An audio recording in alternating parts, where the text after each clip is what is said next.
Hello everyone, welcome to the Kapil classes for English extra class. और एक हमारे subscriber हैं जिन्होंने पूछा है सर दोनों सेंटेंस में बहुत कन्फ्यूजन होता है, आई एम इंसल्टेड और I have been insulted, it is given और इट हैज बीन गिवन। इन चारों सेंटेंस में मुझे बहुत कन्फ्यूजन होता है, इनको क्लियर कीजिए। देखिए, अगर मैं बात करूं तो ऊपर वाला जो सेंटेंस है इसके दो मीनिंग है।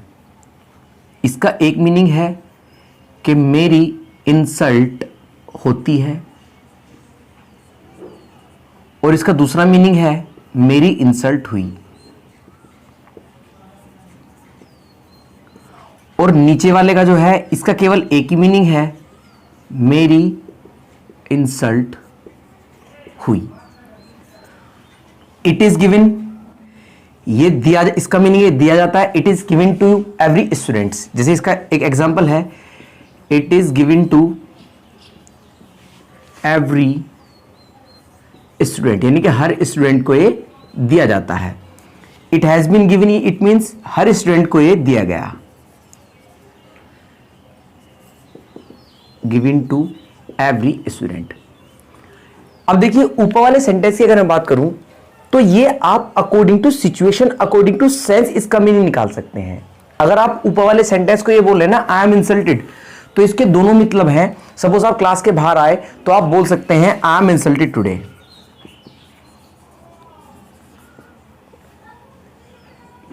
आई am insulted in the class, इसका मतलब यह है अकॉर्डिंग टू सिचुएशन ये कि आपकी क्लास में आज इंसल्ट हुई है। या फिर आप ये भी बोल सकते हैं I have been insulted in the class.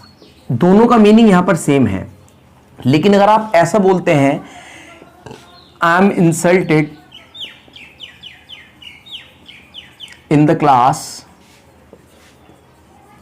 Daily, तो इसका मतलब है कि रोजाना। ये प्रेजेंट इंडेफिनिट का अगर आई एम इंसल्टेड बोलूं तो ये होता है प्रेजेंट इंडेफिनिट का पैसिव वॉइस। और प्रेजेंट इंडेफिनिट का पैसिव वॉइस क्या होता है? जो हमारी हैबिट को बताता है, रोजाना एक्टिविटी को बताता है। अगर आप डेली लिख रहे हैं तो इसका मतलब है कि आपकी इंसल्ट रोजाना होती है।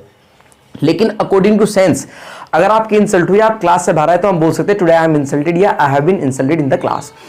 तो अकॉर्डिंग टू सिचुएशन देखा जाए तो ये दोनों सेंटेंस सही है। और अगर ये वाला सेंटेंस बोल रहे हैं तो ये भी सही है। तो आई हैव बीन इंसल्टेड की जगह आप आई एम इंसल्टेड बोल सकते हैं, लेकिन इस सिचुएशन में नहीं बोल सकते। यहां तो दोनों ठीक है कि क्लास में मेरी इंसल्ट हुई है, लेकिन जब डेली लग जाएगा तो तब केवल आपको आई एम इंसल्टेड बोलना पड़ेगा। क्योंकि इस सेंटेंस में बी एक ऐसी वर्ब होती है, क्योंकि हैज बीन ये बी का ही पार्ट होते हैं, और इस सिचुएशन में हम उनको बोल सकते हैं। रही बात it is given, it has been given की, इट इज गिवन का मतलब ये प्रेजेंट इंडेफिनिट का पैसिव वॉइस है। ये तो सिंपल बनेगा, it is given to every students. अगर ये बोलना है ये प्रेजेंट परफेक्ट का पैसिव वॉइस है, इसमें बोलना पड़ेगा it has been given to every students. हर स्टूडेंट्स को दिया जाता है और हर स्टूडेंट्स को ये दिया गया। तो स्पेशली आई एम इंसल्टेड में हम ये ध्यान रखेंगे, ये दोनों तरीके से यूज होता है, बस आपको सेंस समझनी और सिचुएशन समझनी है। अगर प्रेजेंट परफेक्ट की आएगी तो दोनों में से कोई भूल जाएगा, लेकिन अगर प्रेजेंट परफेक्ट, प्रेजेंट इंडेफिनिट की आएगी तो केवल और केवल यही भूलेगा।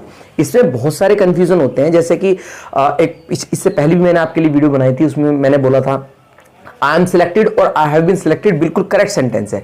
लेकिन अगर आप ये बोलते हैं I am selected every year in this tournament, तो इसका मतलब है कि यार प्रेजेंट इंडेफिनिट की तरह यूज हो रहा है और अभी भी सिलेक्ट हुए, तो दोनों करेक्ट है, आई एम सिलेक्टेड और आई हैव बीन सिलेक्टेड।